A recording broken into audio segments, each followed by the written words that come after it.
The gates and doors were barred and all the windows fastened down. I spent the night in sleeplessness and rose at every sound. Half in hopeless sorrow, half in fear the day would find the soldiers breaking through to drag us all away. And just before the sunrise, I heard something at the wall. The gate began to rattle and a voice began to call.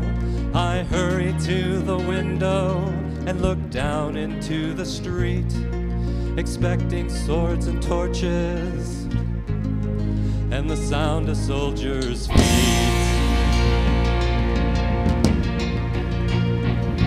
But there was no one there but Mary, so I went down to let her in. John stood there beside me as she told us where she'd been.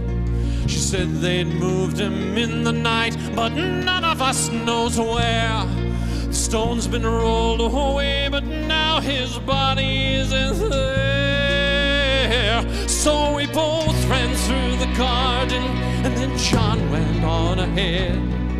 He found the stone in the empty tomb, just the way that Mary said. But the winding sheet they'd wrapped him in was just an empty shell. Oh, how or where they'd taken him was more than I could tell. Something strange had happened there, just what I did not know. John believed a miracle, I just turned to go. Circumstance and speculation could lift me very high, 'cause I seen them crucify him, then I saw him die.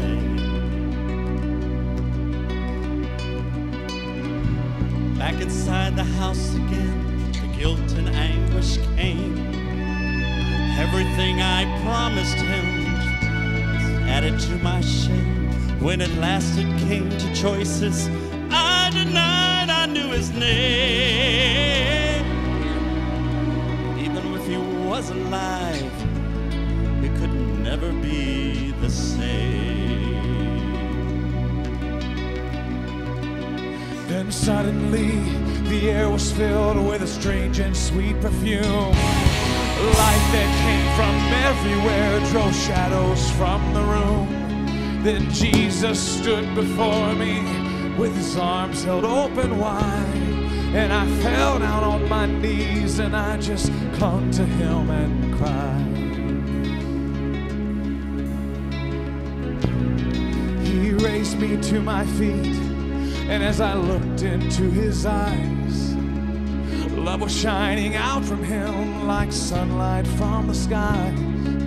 Guilt and my confusion disappeared in sweet release, and every fear I'd ever had just melted